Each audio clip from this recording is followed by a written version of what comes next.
nilai kebangunan rohani yang begitu exciting di tempat ini gitu. Dan beberapa kemah Daud sudah kehilangan barang-barang ini gitu.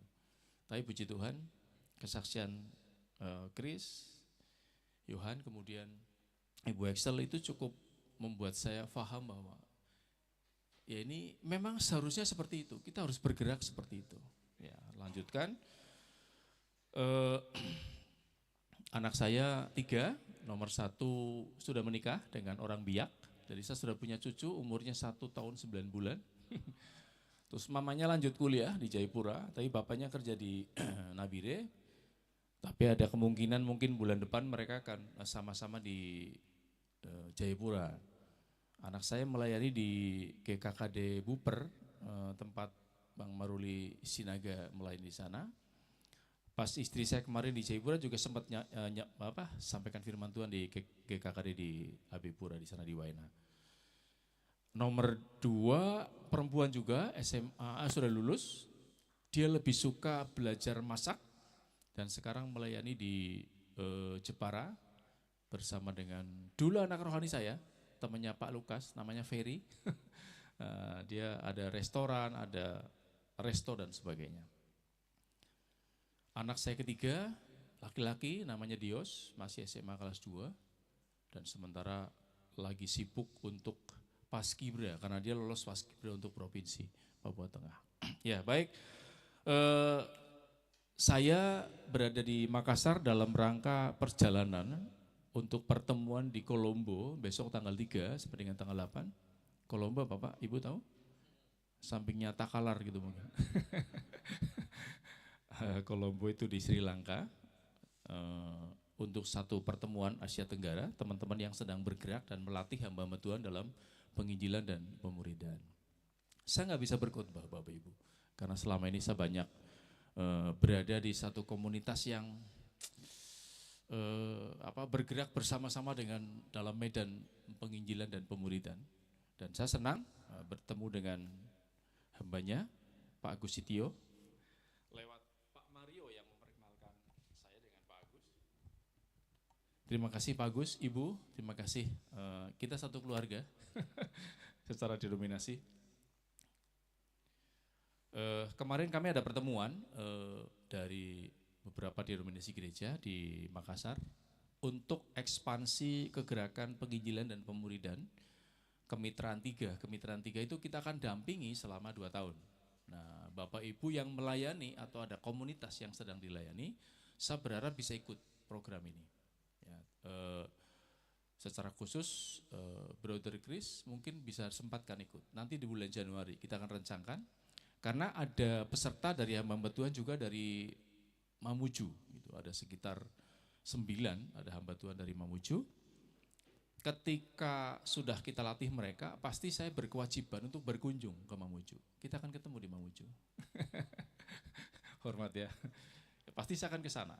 Karena di area-area kita, area-area di mana kami sedang mendampingi hamba Tuhan, dan ketika jemaat yang dia latih merintis di satu wilayah, maka kami akan melihat perintisannya. Jadi pasti saya akan ke Mamuju. Bapak Ibu tidak usah pusing bagaimana membiayai kami sampai ke Mamuju.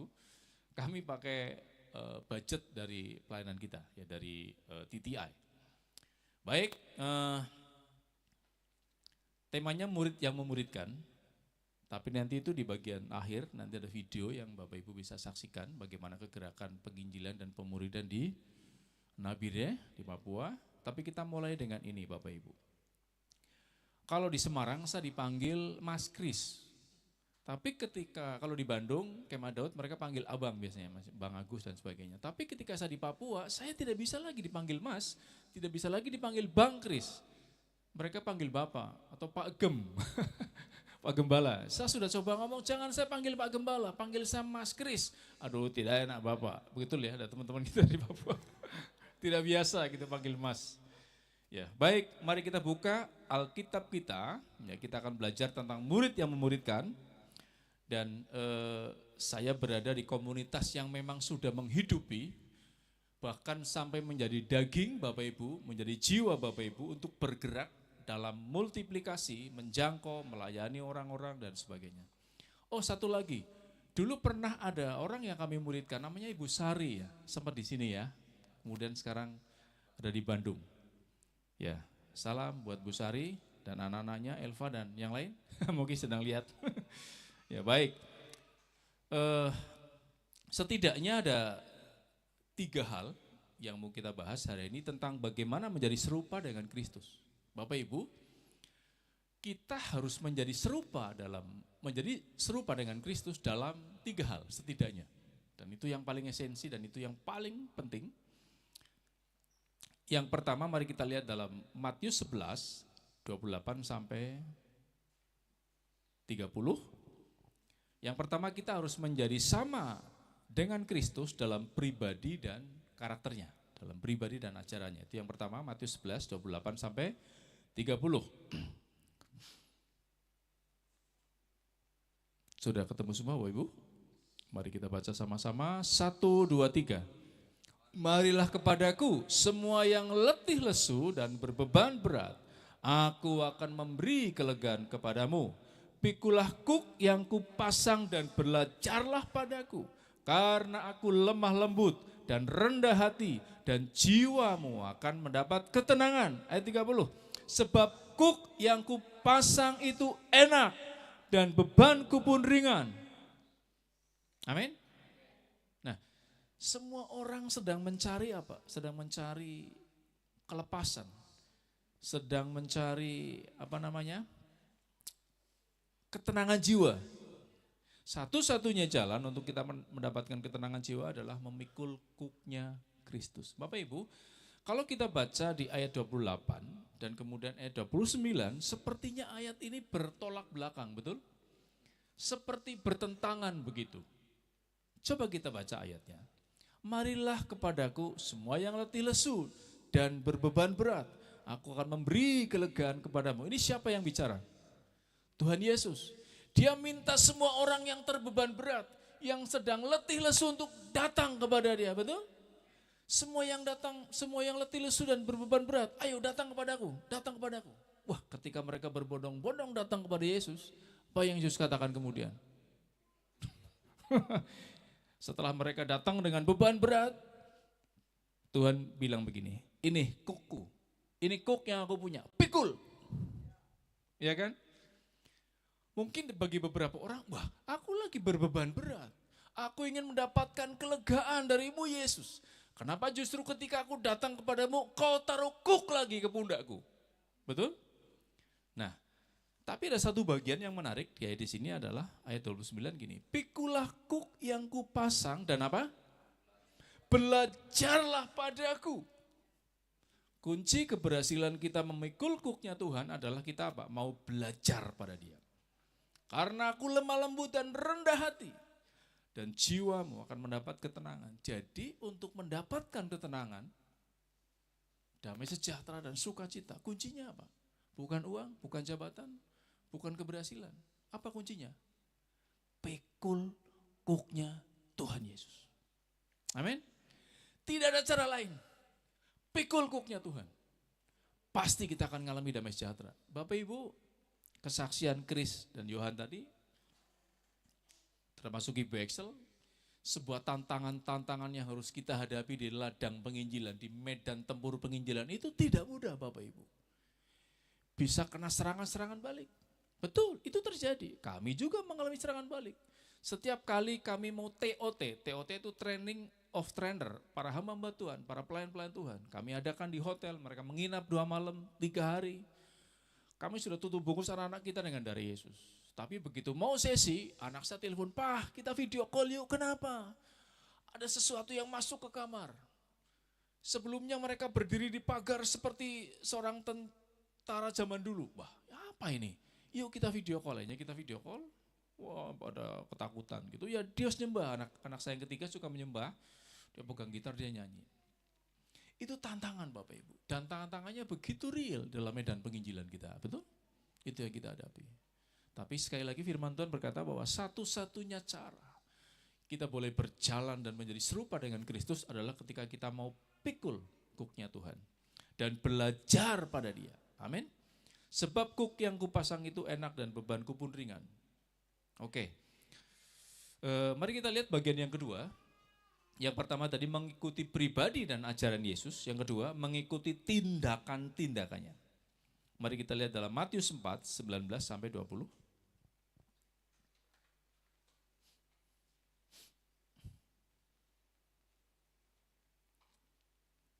Sudah ketemu semua? Mari kita bacakan. 1, 2, 3. Yesus mendekati mereka dan berkata, "Mari ikutlah aku dan kamu akan kujadikan penjala manusia."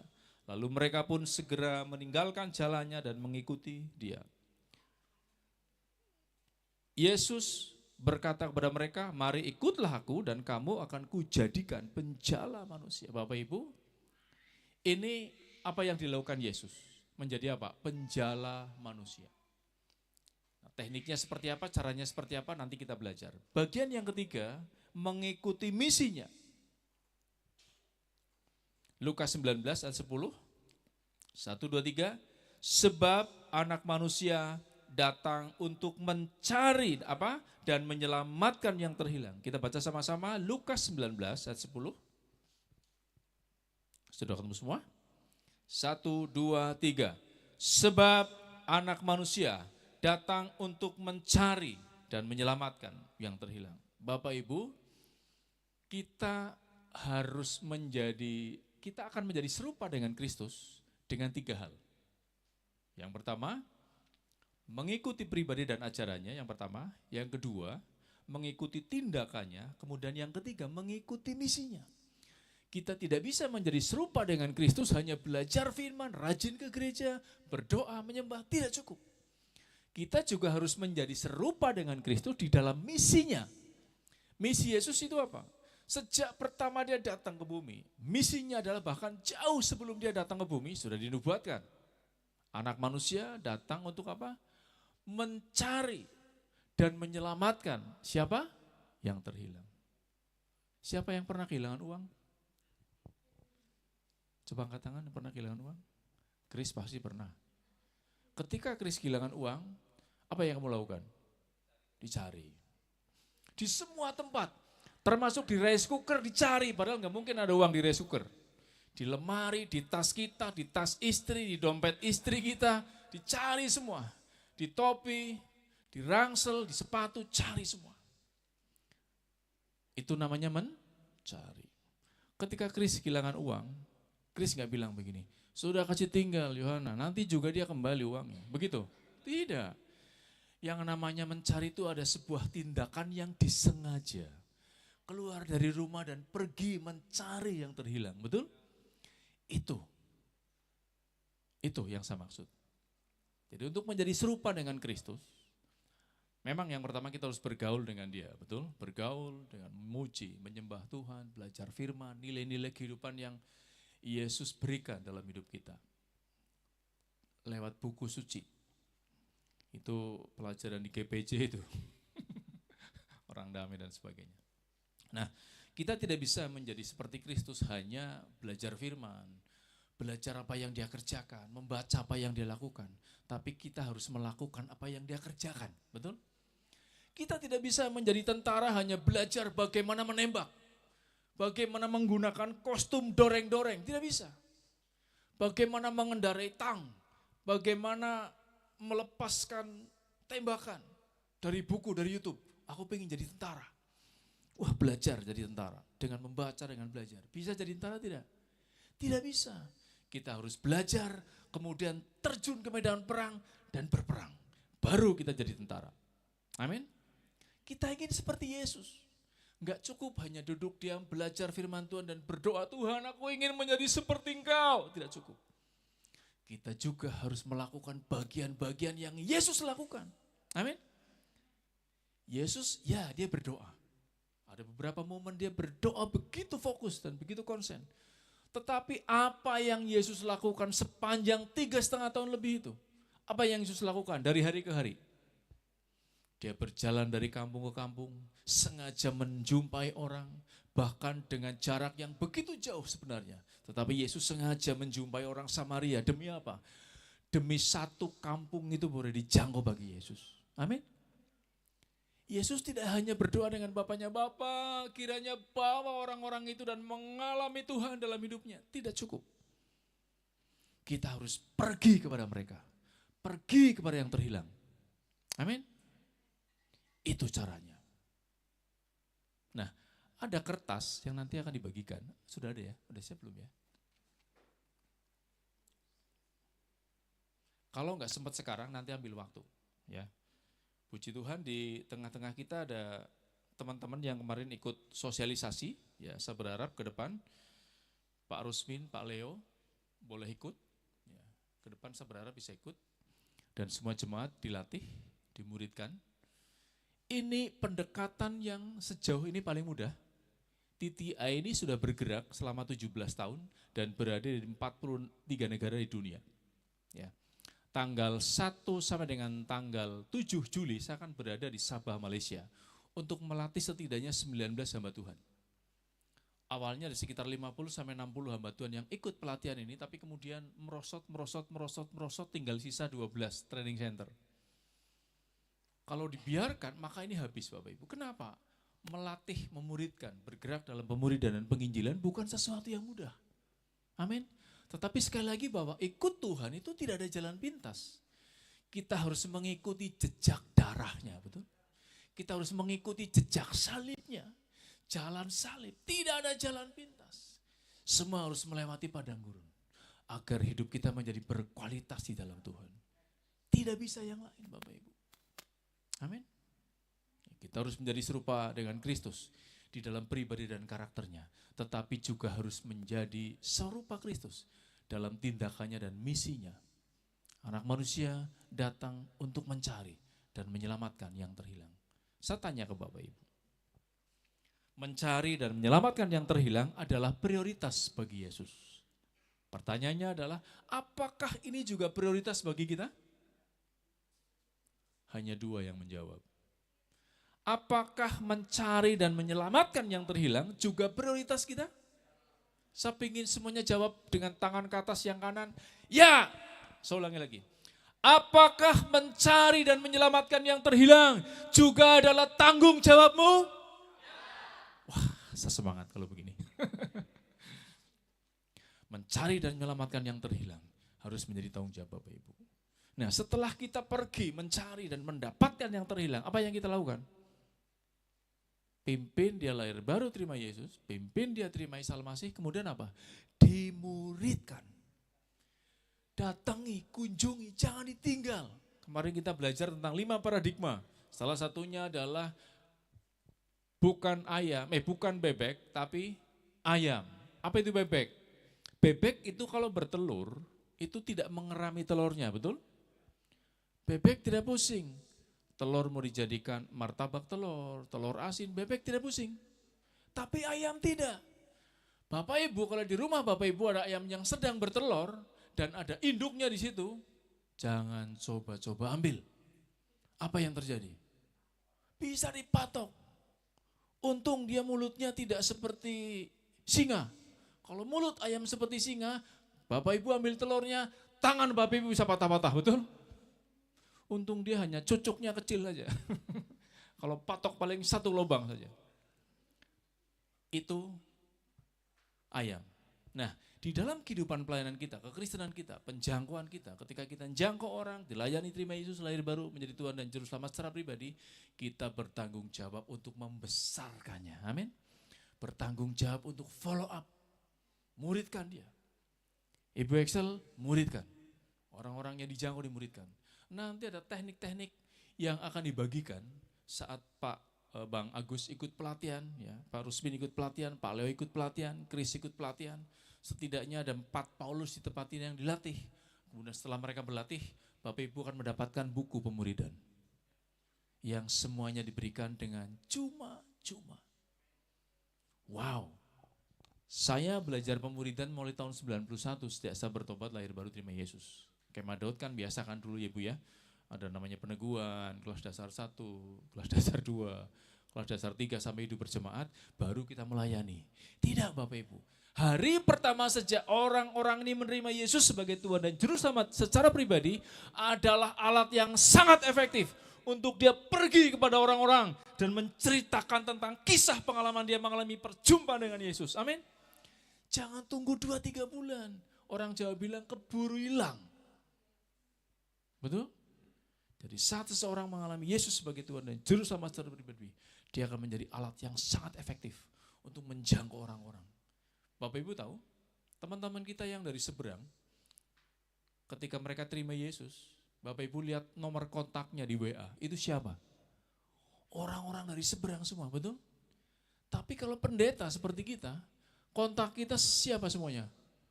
Orang-orang Kristen semua. Pendeta A, pendeta B, grup pelayanan doa ini, pelayanan doa itu, pelayanan pemuridan ini, wah sudah banyak sekali. Artinya apa? Orang yang baru bertobat, menerima Yesus sebagai Tuhan dan Juru Selamat pribadi adalah alat yang sangat efektif untuk didorong mereka bergerak sama seperti kita bergerak. Amin? Itu begitu Bapak Ibu. Dan metodenya ini begitu mudah, begitu simple. Saya kemarin baru pulang dari Palangkaraya, Kalimantan Tengah.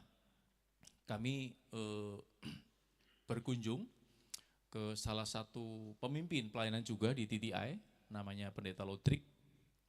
Saya berkunjung ke Kalimantan karena TTI memandang ada sesuatu yang harus dimaksimalkan. Sehingga kami berkunjung dari Palangkaraya, kami pakai mobil ke satu tempat namanya Gunung Mas.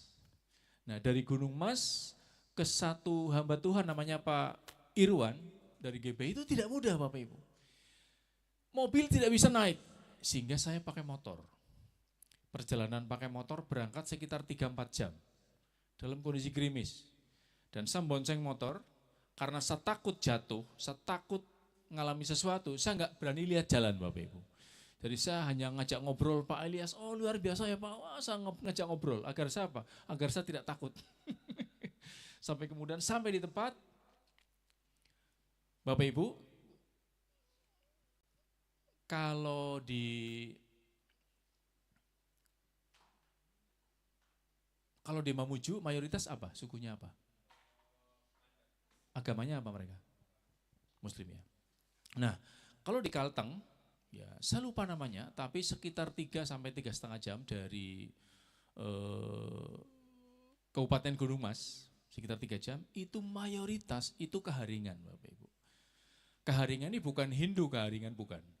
Jadi sebenarnya agama keharingan, cuma secara nasional dikenal sebagai Hindu keharingan. Itu adalah secara politis dan pemerintahan, secara administrasi nama komunitas mereka terdaftar.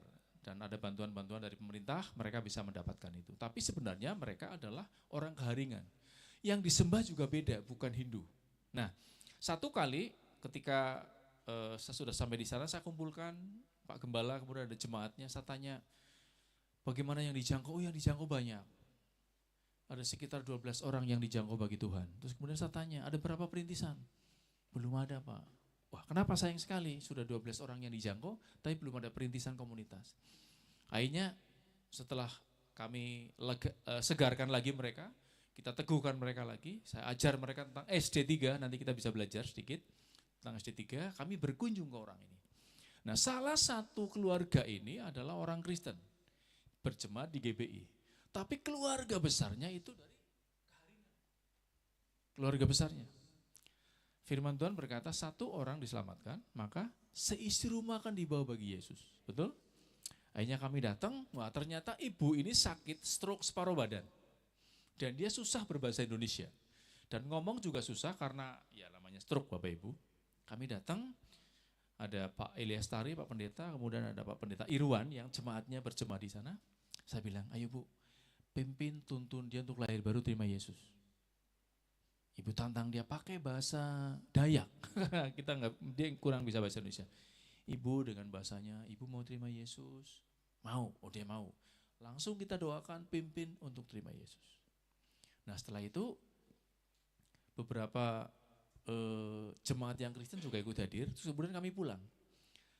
Kemarin malam saya dapat informasi bahwa 14 orang keluarga itu akhirnya terima Yesus sebagai Tuhan dan Juru Selamat mereka secara pribadi. Amin. Beri tepuk tangan buat Tuhan. Artinya apa? Orang-orang butuh Yesus, sang jalan. sang keselamatan. Bukan karena mereka menolak Injil, bukan. Karena mereka belum mendengar tentang Yesus.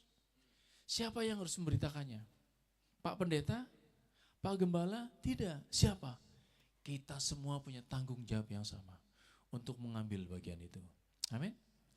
Ada satu video, mungkin bisa diputar, ini kegerakan di Nabire, ada satu pulau namanya Pulau Mambor.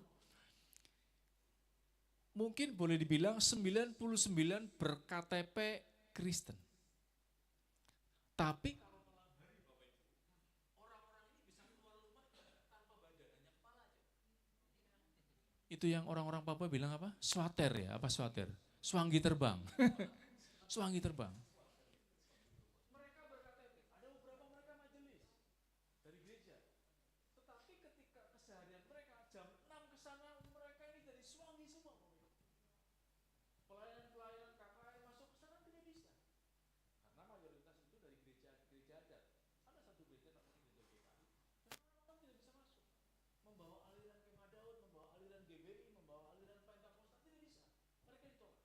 Tetapi ketika ada satu orang yang dimuridkan, namanya Ibu Betty Rumbekwan, ini adalah Titus generasi pertama, kemudian dia kembali ke Mambor, dan hampir satu kampung itu menerima Yesus sebagai Tuhan dan Juru Selamat pribadi. Nanti lihat videonya ya.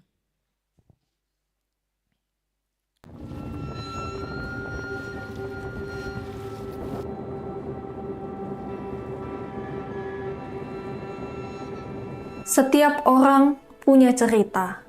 Setiap orang pernah melalui sesuatu. Dan setiap orang percaya adalah pemurid, bahkan perintis, yang bisa membawa kegerakan. Nabire, Papua, Indonesia. Ini adalah cerita Dewi, salah satu OKT di Nabire. Pada suatu sore yang cerah, Paulus Juni sedang membantu Timotius Lila mengajar, dan itu adalah hari pertemuan komunitas. Berawal dari Dewi mengunjungi saudaranya, yaitu Timotius Lila, dan melihat pertemuan tersebut, Dewi pun memutuskan untuk duduk bersama mereka. Setelah beberapa bulan mengikuti pemuritan Timotius Lila, Dewi menjadi sangat rindu menjangkau daerahnya, yaitu Pulau Mambor. Untuk menuju ke Pulau Mambor, membutuhkan perjalanan menggunakan perahu selama 30 menit. Hanya 30 menit dari kota. Selain itu, orang Kristen terhilang di Pulau Mambor terlihat mustahil untuk dijangkau. Meskipun menghadapi banyak rintangan, Dewi mengambil langkah pertama dengan mengumpulkan beberapa teman dan tetangganya untuk memulai pemuritan. Buahnya, saat pertama kali pemuritan diadakan, banyak sekali OKT yang datang untuk mendengarkan kabar Kristus. Orang Kristen terhilang. Jika Dewi tidak berkunjung ke rumah saudaranya, ia tidak akan menjadi Titus yang telah melahirkan komunitas. Yang perlu kita ingat sekarang, setiap orang percaya adalah pemurid, bahkan perintis, yang bisa membawa kegerakan. Amin.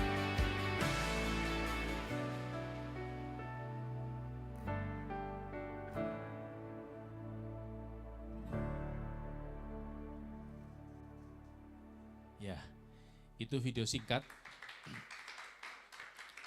Setiap orang percaya adalah pemurid. Ulangi sama-sama dengan saya. Setiap orang percaya adalah pemurid. Dan setiap murid adalah perintis komunitas. Amin. Jadi setiap Bapak Ibu, tidak peduli seberapapun usia Bapak Ibu dan latar belakang Bapak Ibu, pendidikan Bapak Ibu, di Nabire ini kami banyak sekali orang-orang sederhana. Ibu Dewi itu namanya nama samaran, memang di aturan kita tidak boleh menyebutkan nama asli, dan beberapa mereka yang bahkan dari STA itu di blur wajahnya ya, karena takut menjadi persoalan. Tapi kalau masih di kontak di Nabire, di Papua masih bisa ini. Di Indonesia masih bisa. Tapi kalau di negara lain enggak boleh ditunjukkan. Nanti bisa ditangkap. Saya mau berangkat ke besok ini ke Kolombia.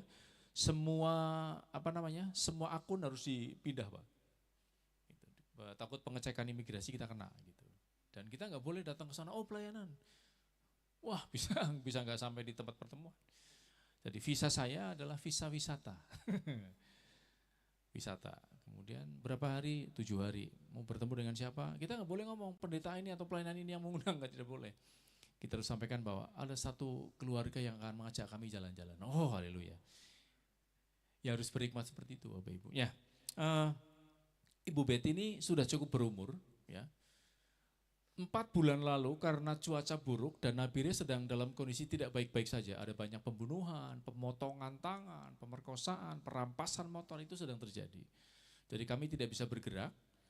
Kemudian cuaca buruk, walaupun hanya setengah jam, ya setengah jam itu cukup beresiko karena sering ada kecelakaan di pantai, di laut, di Nabire. Akhirnya tertunda sampai 4 bulan.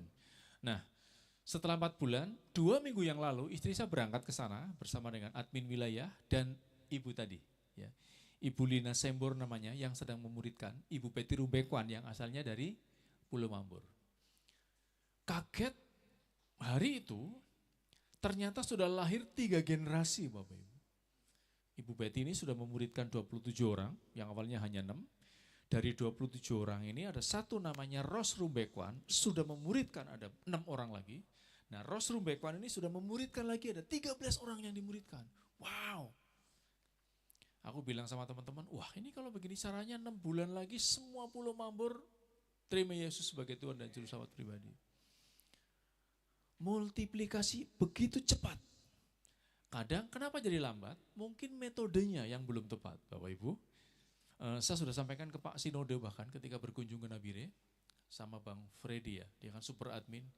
So cerita Bang gini-gini Bang, wah, rupanya beliau tidak tertarik juga karena udah punya sistem sendiri. Silakan gak ada masalah. Tapi beberapa hamba Tuhan yang menangkap ini, gereja yang menangkap ini, terjadi multiplikasi yang luar biasa. Ya ada satu pendeta namanya Pendeta Victorina dari GPDP, 1,5 tahun yang lalu jemaatnya masih sedikit, hanya berapa keluarga, kemudian dia muridkan 17 jemaatnya, 4 di antaranya ini begitu produktif menjangkau, mengumpulkan dan bermultiplikasi. Natal kemarin, 2023 ya, kami diundang karena kebetulan di rumah kami ada tamu dari Australia, kami datang ke sana, wow, dia bilang, Pak Kris, sejak kami dilatih, dipersiapkan dengan pemuridan dengan model TTI, sekarang Pak Kris lihat, kehadiran hampir 100% Bapak Ibu. Dan itu sampai hari ini. Dan saya pikir metode ini tepat diaplikasikan dimanapun. Kalau Bapak Ibu lihat itu tadi ada nenek modo yang pakai kacamata sedang menceritakan, itu umurnya udah 76 tahun Bapak Ibu. Dia baca Alkitab aja nggak bisa tanpa kaca pembesar. Jadi dia sudah pakai kacamata, sudah ditambah sama kaca pembesar. Tapi dia memiliki 3 komunitas yang sedang dilatih dan dipersiapkan. Umurnya hampir sama dengan beliau. Orang-orang yang dilatih. Jangan pikir kalau orang udah di atas 70 tahun tidak produktif. Wow, luar biasa. Di depan rumah kami ada satu ibu namanya Nenek Muai.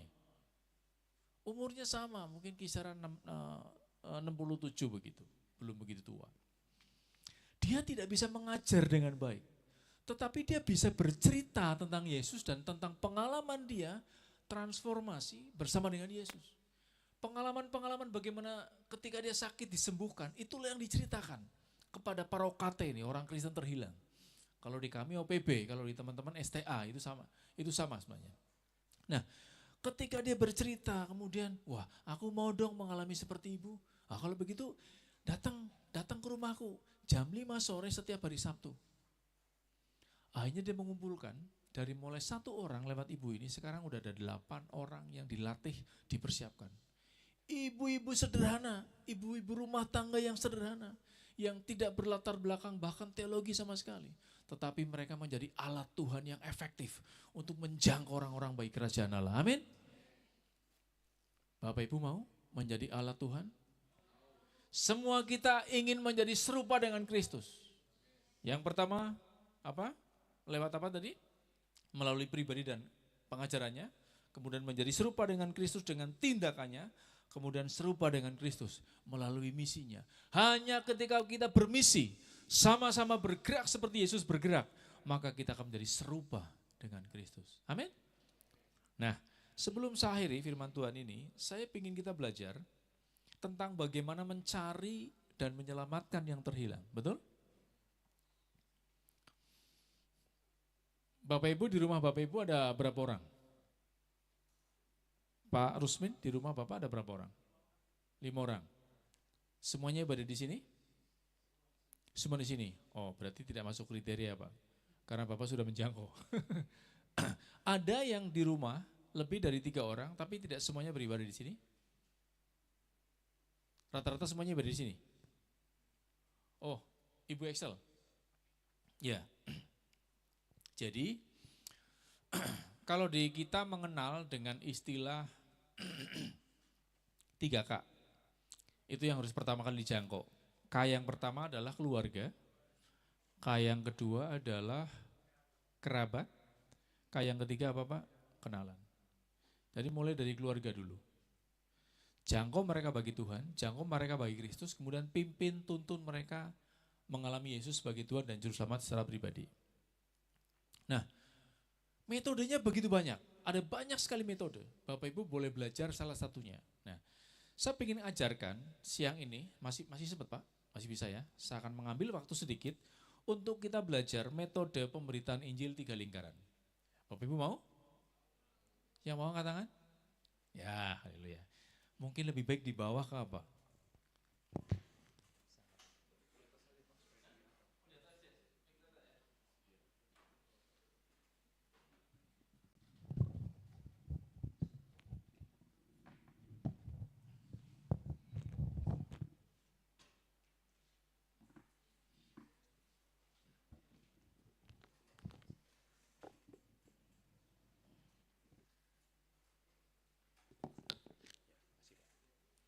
Nah, nanti setelah saya jelaskan ini, setidaknya 1 atau 2 orang boleh mencoba, kemudian dipraktekkan ada kertas yang di kemarin tadi saya ini bisa dibagikan. Ya.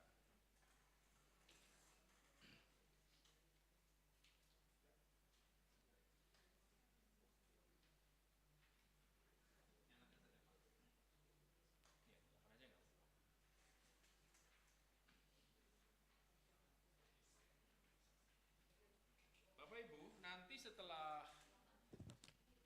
setelah teman-teman di tempat ini, beberapa yang dipersiapkan menjadi pemimpin-pemimpin di tempat ini mengikuti pelatihan, maka Bapak Ibu akan mendapatkan buku secara cuma-cuma. Ya, secara cuma-cuma akan dibagikan, dan marilah bergerak dengan itu. Ya.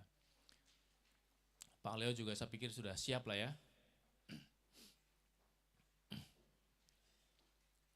Nah, Bapak Ibu ada gambarnya bagus sekali tidak Bapak Ibu?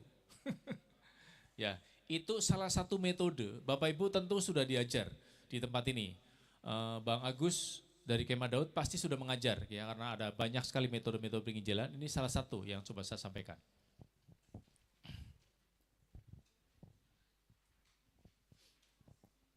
Oke, saya akan mulai dengan begini. Jadi, satu kali saya pulang dari pelayanan, kemudian ada satu ibu telepon saya, namanya Ibu Erna Rumsaur. Dia telepon saya, Pak Kris, posisi di mana ini? Bu, saya dalam perjalanan dari SPC Wanggar menuju ke rumah. Kemudian dia sampaikan bahwa Pak Kris bisa ke Karangmulia kah? Oh, kenapa Bu? Ada satu keluarga, mereka mengalami persoalan dengan kutuk kematian, dia bilang. Karena satu-satu ini keluarga ini meninggal. Mulai dari anak tertua, kemudian anak nomor 2, dan seterusnya, satu-satu mulai meninggal. Dengan cara-cara yang aneh, dengan cara-cara yang tidak wajar. Contoh, dia makan, nggak cocok, kemudian dia mules-mules, buang-buang air, muntah-muntah, bawa ke rumah sakit, pulang sembuh, besoknya kumat, demam, meninggal. Anaknya yang lain lagi, sakit kepala, makan bodrek, nggak sembuh, dibawa ke rumah sakit, sembuh, pulang ke rumah, lusanya meninggal. Dan itu terjadi sampai berapa kali? Ini sebuah kematian yang tidak wajar. Hanya mereka undang saya untuk melayani mereka. Ketika saya masuk, saya kaget Bapak Ibu, ternyata ada sekitar 27 orang kumpul keluarga besarnya. Nah kemudian apa yang saya lakukan? Ini yang saya lakukan. Baik Bapak Ibu, sebelum kita berdoa, saya minta ada kalender bekas kah? Begitu. Jadi mereka kasih keluar kalender bekas, saya menjelaskan tentang 3 lingkaran ke mereka untuk menjadi pintu masuk pemberitaan Injil. Betul? Untuk menjadi jembatan pemberitaan Injil. Kemudian saya ngomong begini Bapak Ibu. Rancangan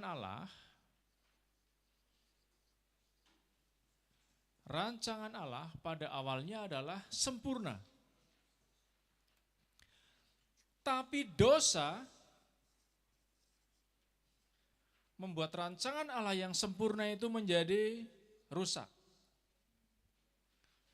Orang-orang berusaha menyelesaikan persoalan mereka dengan pengakuan.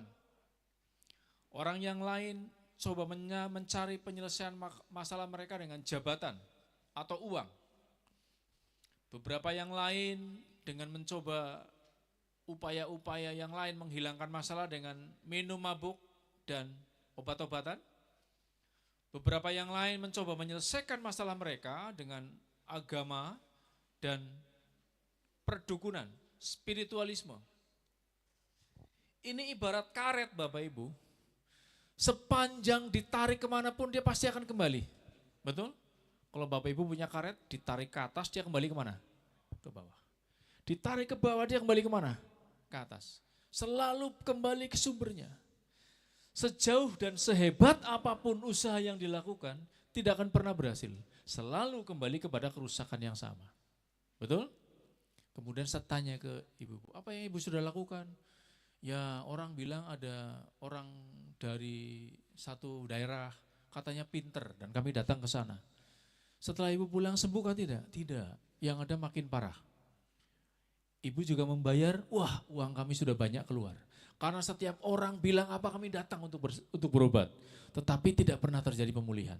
Tidak pernah terjadi kesembuhan. Baik, ibu mau tahu cara untuk ibu mengalami pemulihan dan berhenti dari persoalan ini? Mereka bilang semuanya, mau Pak Pendeta, oke. Kalau begitu, satu-satunya cara adalah Bapak Ibu harus berbalik dan percaya. Di sini tulis, berbalik dan percaya. Berbalik dan percaya kepada siapa? Kepada Tuhan Yesus. Karena dia sudah turun ke dunia, panah ke bawah, mati disalibkan, ada gambar salib, bangkit dan naik ke surga, dan dimuliakan. Agar, terus ditulis agar, mereka yang telah berbalik dan percaya, dipulihkan. Ditulis dipulihkan.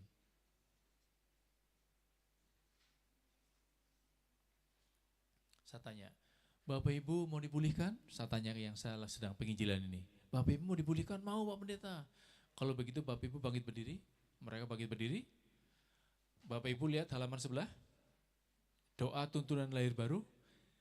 Doa itu yang harus mereka bacakan. Kemudian saya minta mereka taruh tangan kanan di dada. Mengikuti doa saya. Tuhan Yesus, hari ini. Saya minta ampun di hadapan Tuhan dan saya mengaku dosa saya. Saya mengundang Tuhan Yesus masuk ke dalam hatiku sebagai Tuhan dan Juru Selamatku secara pribadi. Aku percaya Engkau adalah Mesias, Anak Allah yang hidup. Aku sudah dipindahkan dari kerajaan maut ke dalam kerajaan hidup. Aku sudah dipindahkan dari manusia daging kepada manusia roh. Aku sudah dipindahkan dari kegelapan kepada terang yang ajaib. Dalam nama Yesus, haleluya, amin. 28 orang ini menerima Yesus sebagai Tuhan dan Juru Selamat secara pribadi. Kemudian kami berdoa untuk memutuskan dan mematahkan kutuknya. Sejak itu, tidak ada lagi kematian dalam keluarga ini. Amin.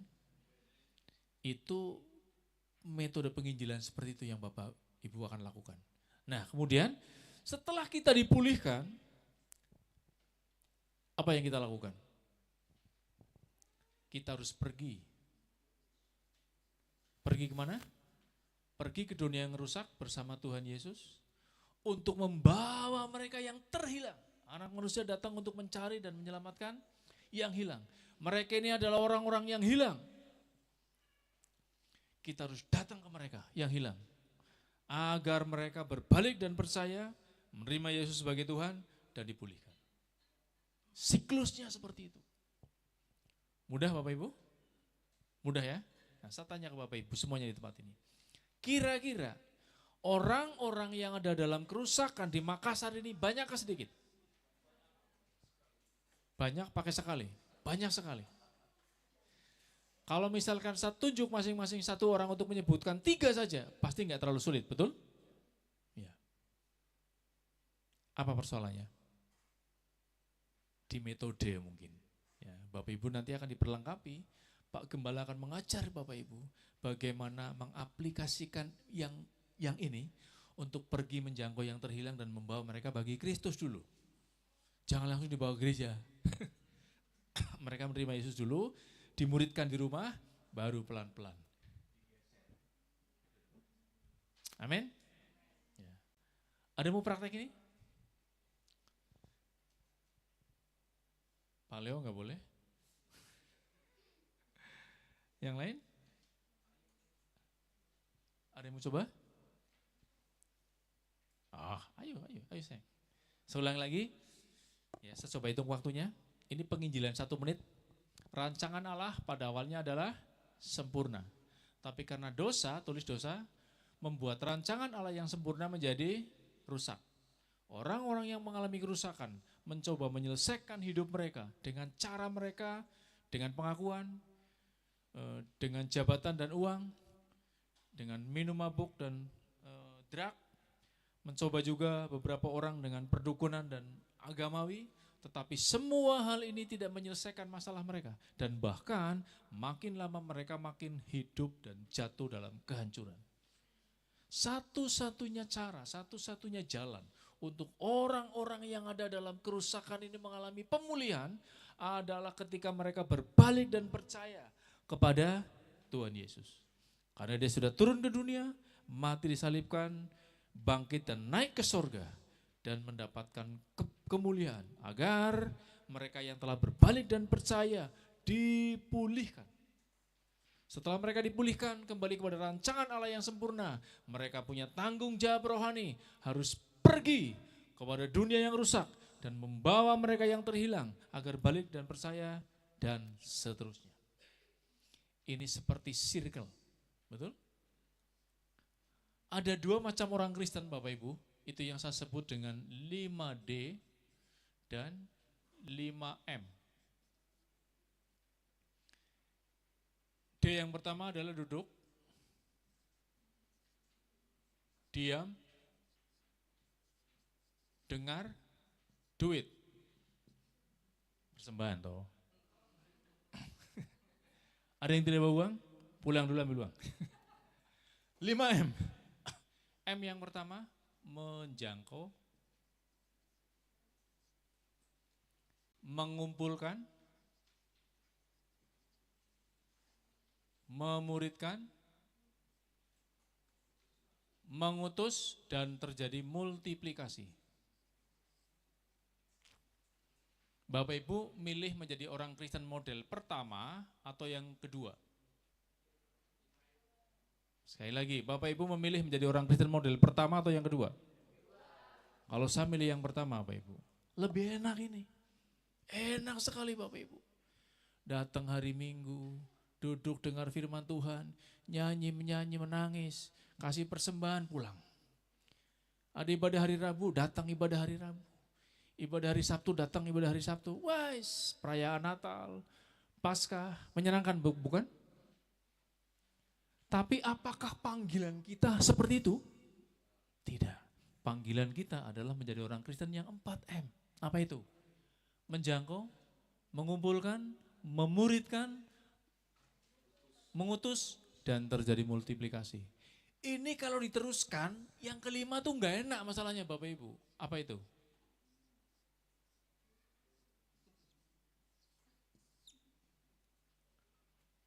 Dan saya memutuskan tidak mau menjadi orang Kristen dungu seperti ini. Betul? Apakah Bapak Ibu siap memilih menjadi orang Kristen yang menjangkau, mengumpulkan, memuridkan, Mengutus dan bermultiplikasi? Angkat tangan kanan katakan, iya aku mau. Semuanya tanpa kecuali 1, 2, 3. Iya aku mau. Silakan ada yang coba ke depan. Ini Pak Kris ini mancing-mancing. Oke, nggak ada masalah. Nah, ketika mereka sudah menjangkau, apa berikutnya? Tuntun untuk menerima Yesus sebagai Tuhan dan Juru Selamat pribadi. Bapak Ibu, ini saya mau lompat sebenarnya ke bawah ini. Boleh nggak Pak? Boleh ya? Jangan sampai nggak sopan. Bapak boleh ke depan Pak, ke saya Pak, dengan saya. Nah Bapak Ibu tentu sudah terbiasa memimpin orang menerima Yesus ya. Bu Excel sudah biasa ya? Menuntun orang menerima Yesus sudah biasa? Hah? Lahir baru, istilahnya lahir baru. Ya sudah biasa ya. Soalnya dalam konteks saya lagi melatih hamba Tuhan yang lain, kadang mereka berpikir lahir baru itu baptis. Nah, makanya kan saya harus menggunakan bahasa yang kontekstual. Nah, memimpin orang lahir baru siapa yang biasa? Nah, boleh Bapak maju ke depan Pak, memimpin lahir baru, mencontohkan. Dengan versi yang Bapak tahu, nggak apa-apa, ya. Ya? Oh, ya 45 menit lah. Enggak, 1 menit saja. Langsung doa untuk menerima Yesus. Ya, seolah-olah sudah diberitakan Injil. Ya, langsung eksekusi.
Terima kasih, tepuk tangan Bapak Ibu.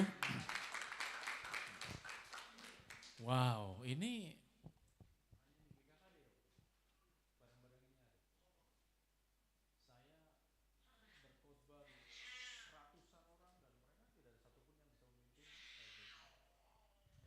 sekali lagi yang bisa memimpin orang untuk terima Yesus siapa saja? Angkat tangan. Ya Pak Rusmin pasti semua, brother pasti sudah bisa. Nah yang belum bisa jangan khawatir, nanti Bapak Ibu akan dilatih. Di sebelah ini, di kertas ini, salah satu contoh kita bisa menuntun mereka terima Yesus tapi versinya TTI. Tapi saya sudah sampaikan ke semua orang, ke hamba-hamba Tuhan, di setiap pertemuan saya, silahkan menggunakan versi yang Bapak Ibu biasa lakukan. Saya juga kalau mendoakan tidak menggunakan itu karena terlalu panjang dan terlalu lama. Silahkan pakai versi Bapak Ibu. Kalau teman-teman yang sedang bergerak untuk STA, silahkan pakai versi kontekstual. Kayak Pak Efraim kemarin, dia praktek menggunakan versi kontekstual, di-combine dengan apa yang ada di situ. Silahkan, semuanya baik. Semuanya adalah untuk menuntun orang kepada Yesus. Berpindah dari gelap kepada terang yang ajaib. Terima kasih Bapak.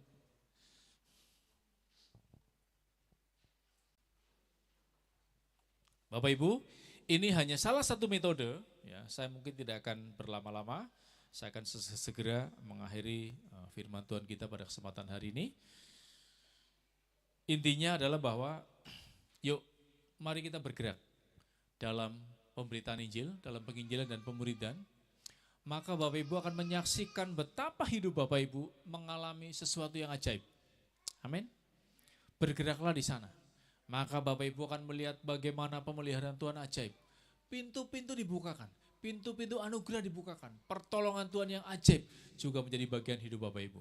Amin. Mari kita berdoa.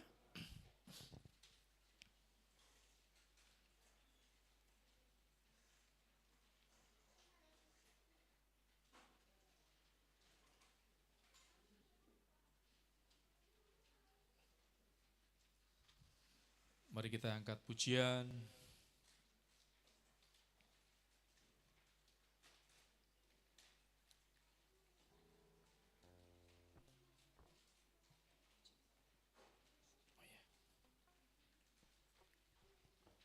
Bukan dengan kekuatanku, ku jalani hidup ini. Pegang tanganku dan jangan lepaskan Tuhan. Hora mangaya siri berkata kaya rara santaya. Haleluya.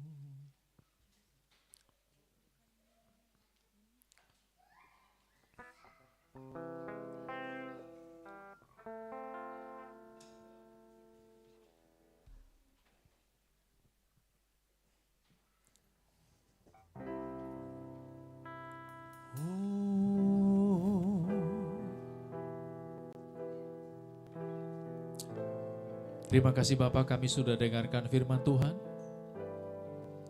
Kami rindu mulai hari ini Tuhan, kami akan bergerak dalam amanat agung. Itu tugas dan tanggung jawab kami, karena Engkau sudah mati bagi aku Tuhan. Kami tidak bisa membalas setiap darah, tetesan darah, setiap penderitaan-Mu di Golgota. Tapi sebagai bukti kasih dan cinta kami kepada Engkau Tuhan, biarlah hidup kami dipakai jadi alat-Mu Tuhan, untuk kami datang kepada yang terhilang, menceritakan kepada mereka tentang kasih Yesus, bahwa Engkau sudah mati, darah-Mu dicurahkan untuk menebus mereka.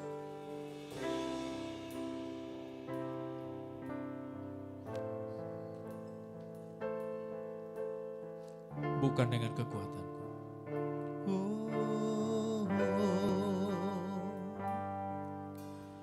Bukan dengan kekuatanku, ku dapat jalani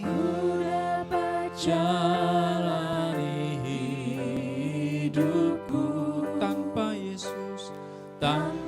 Yesus yang di sampingku. Ku tak mampu sendiri, Engkaulah kuat, Engkaulah kuatku,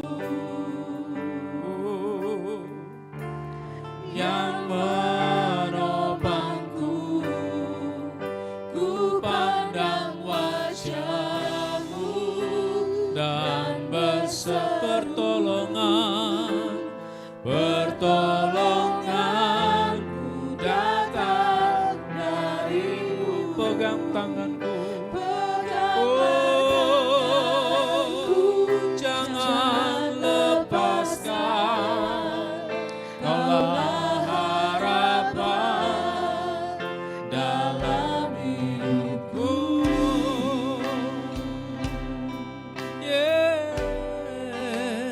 Bukan dengan kekuatan,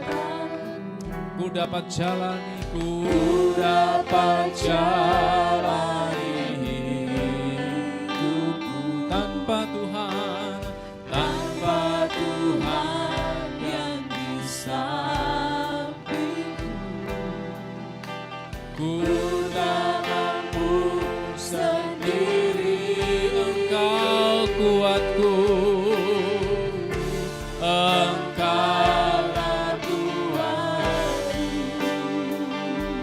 Yes, amin Tuhan. Yang menopangku, ku pandang wajah-Mu dan berseru, yes Tuhan,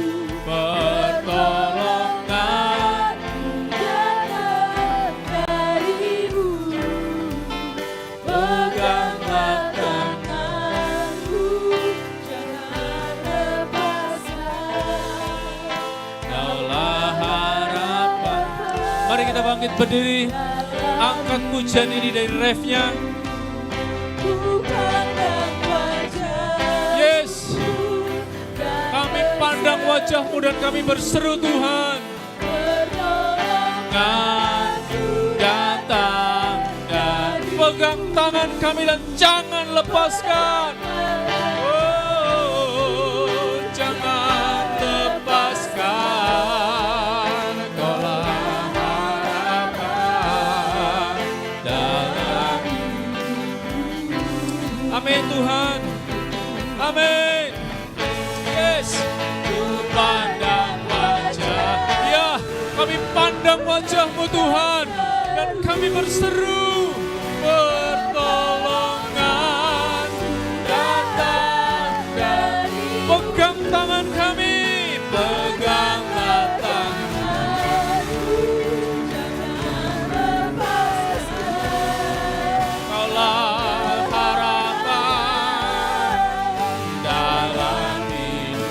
Kaulah harapan, kaulah harapan dalam hidup.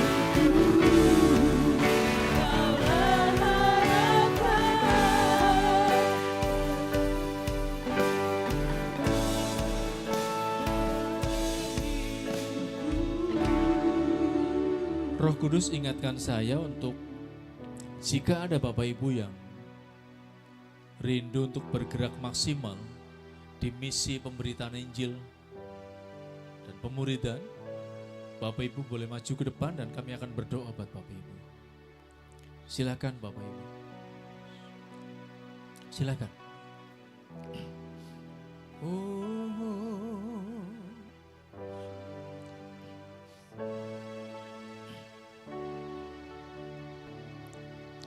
Ada adikku yang dari Papua boleh maju ke depan.